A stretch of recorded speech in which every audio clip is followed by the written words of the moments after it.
नमः शिवाय। श्री महालक्ष्मी नमः। नमो भगवते वासुदेवाय। जय मां सरस्वती। जय श्री कृष्ण। राधे राधे। फाल्गुन मास की पूर्णिमा जब अपने शिखर पर आती है तब आकाश में चमकता हुआ चंद्रमा केवल एक खगोलीय पिंड नहीं रह जाता, वह मानो देवताओं की सभा का दीप बन जाता है। उसी पूर्णिमा की पावन रात्रि में मनाया जाने वाला होली का उत्सव केवल रंगों का खेल नहीं बल्कि धर्म, आस्था, विश्वास और दिव्य संरक्षण की वह कथा है जो हमें सीधे भगवान की शरण में ले जाती है।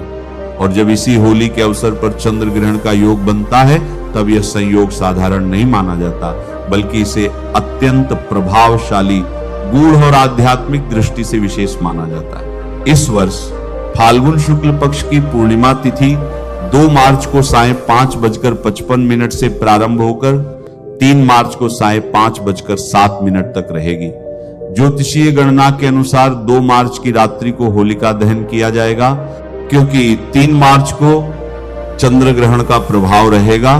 3 मार्च को दोपहर 3:20 से सायं 6:47 तक चंद्र ग्रहण का काल रहेगा।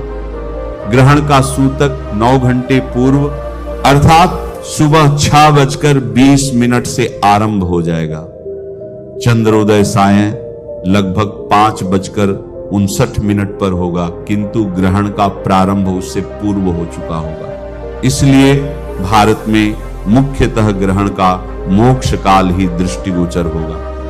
शास्त्रीय मान्यता के अनुसार ग्रहण और सूतक काल में मांगलिक कार्य वर्जित माने जाते हैं, इसीलिए रंगोत्सव 4 मार्च को मनाया जाएगा।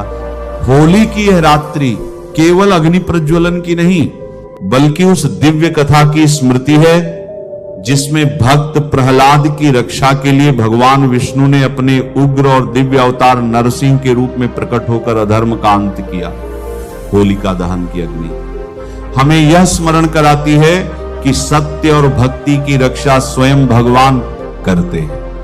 जब अग्नि प्रज्वलित होती है तो ऐसा माना जाता है कि नकारात्मक शक्तियां, बाधाएं और दुर्भावनाएं उसी अग्नि में भस्म हो जाती हैं।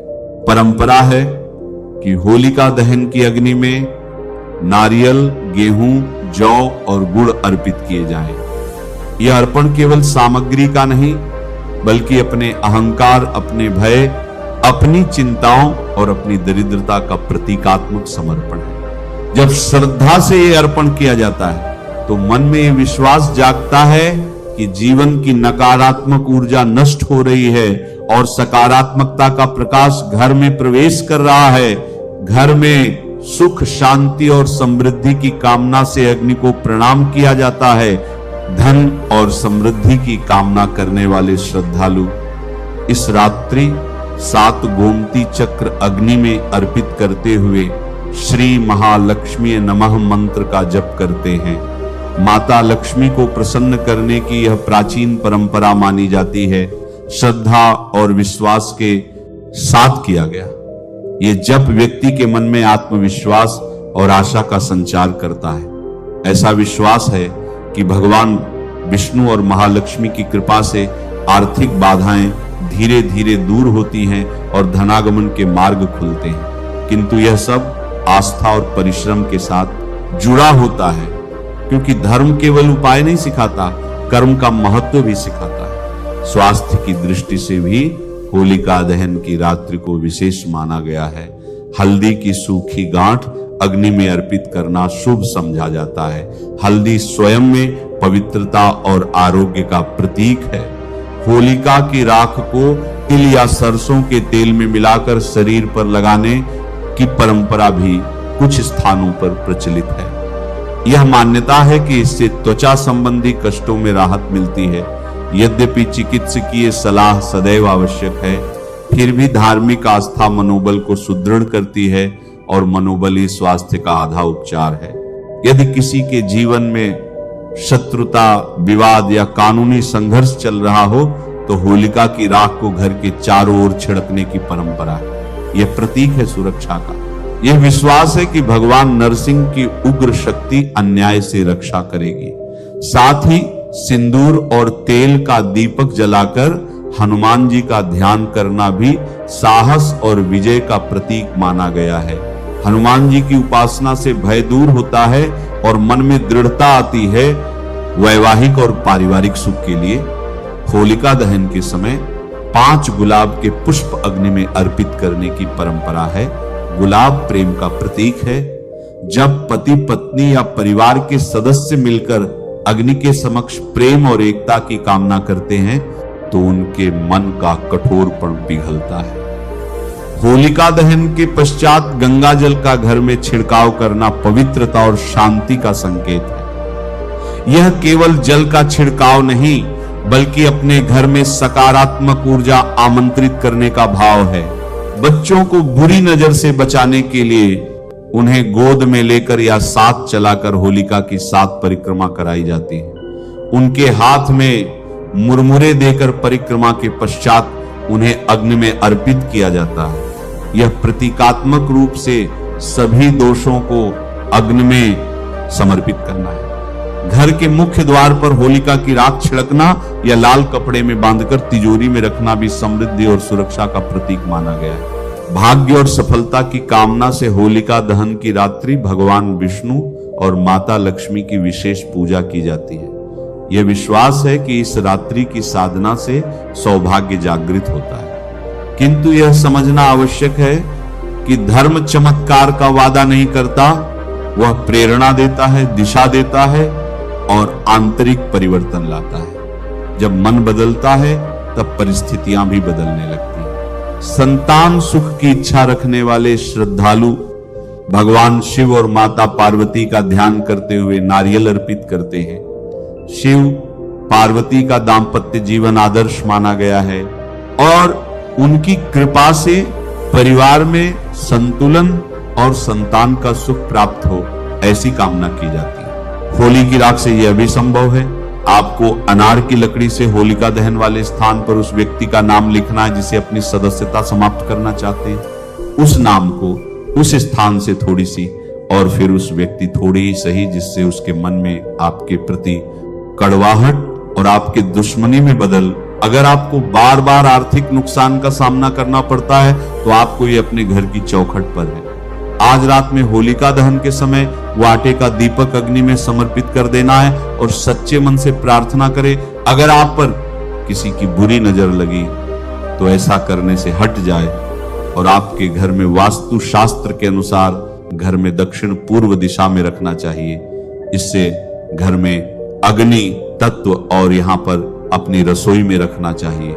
ऐसा करने से घर में सुख समृद्धि। इसके अलावा यह मान्यता है कि होलिका दहन की रात को घर में एक बर्तन में रखना चाहिए और उसे किसी जगह पर, लेकिन इस साल और अगले साल दोबारा उस रात को पानी अपने साहित्य में रात को बर्तन में रख देना चाहिए। मित्रों, ऐसा करने से माता लक्ष्मी की कृपा आप पर सदैव बनी रहेगी और आपके घर में कभी भी धन की कमी नहीं होगी। होलिका की राख को अत्यंत पवित्र माना गया है। इसे साफ पात्र में सुरक्षित रखकर तिलक के रूप में लगाने की परंपरा है। कुछ लोग इसे खेतों में डालते हैं, यह मानकर कि इससे भूमि की उर्वरता बढ़ती है। कुछ इसे ताबीज में भरकर धारण करते हैं, इसे सुरक्षा कवच मानते हुए। किंतु सावधानी यह है कि राख में किसी प्रकार के कृत्रिम रंग या रसायन न मिले हों। 13 मार्च या 14 मार्च की रात्रि को पीपल वृक्ष के नीचे घी का दीपक जलाकर अपनी मनोकामना व्यक्त करने की भी मान्यता है। पीपल में भगवान विष्णु का वास माना गया है। रात्रि 12 बजे शांत मन से दीप प्रज्वलित कर 7 परिक्रमा करते हुए अपनी इच्छा को भगवान के समक्ष समर्पित करना आत्मिक विश्वास का कार्य है। जब व्यक्ति पूर्ण एकाग्रता से अपनी कामना ईश्वर को सौंप देता है तो उसके भीतर एक नई शक्ति जागृत होती है। यही शक्ति आगे चलकर उसके कर्मों को दिशा देती है। चंद्र ग्रहण की यह रात्रि हमें यह भी सिखाती है कि जैसे पृथ्वी की छाया चंद्रमा को ढक लेती है, वैसे ही जीवन में कभी कभी अज्ञान और भ्रम की छाया हमारे प्रकाश को ढक लेती है। परंतु जैसे ग्रहण का अंत निश्चित है और चंद्रमा पुनः पूर्ण तेज से प्रकाशित होता है, वैसे ही श्रद्धा, धैर्य और सत्कर्म से जीवन का अंधकार भी समाप्त होता है। होली केवल रंगों का उत्सव नहीं, बल्कि आत्मशुद्धि, नकारात्मकता के दहन और सकारात्मकता के स्वागत का पर्व है। 2 मार्च की रात्रि होलिका दहन, 3 मार्च को चंद्र ग्रहण का विशेष योग और 4 मार्च को रंगोत्सव, यह संपूर्ण क्रम हमें धर्म, खगोल और आस्था का अद्भुत संगम दिखाता है। यदि श्रद्धा, संयम और सद्भाव के साथ इन परंपराओं का पालन किया जाए तो यह पर्व केवल बाहरी उत्सव नहीं रहता, बल्कि भीतर जागरण का कारण बन जाता है। भगवान विष्णु की करुणा, माता लक्ष्मी की कृपा, भगवान नरसिंह की रक्षा, महादेव शिव का आशीर्वाद और माता पार्वती की ममता, जब इन सब का स्मरण होली की अग्नि के समक्ष किया जाता है, तब मन में यह विश्वास दृढ़ होता है कि चाहे ग्रहण कितना भी प्रबल क्यों न हो, अंततः प्रकाश ही विजयी होता है। यही होली का सच्चा संदेश है, यही चंद्र ग्रहण का गूढ़ रहस्य है और यही सनातन धर्म की अमर ज्योति है। नमः शिवाय। श्री महालक्ष्मी नमः। नमो भगवते वासुदेवाय। जय मां सरस्वती। जय श्री कृष्ण। राधे राधे।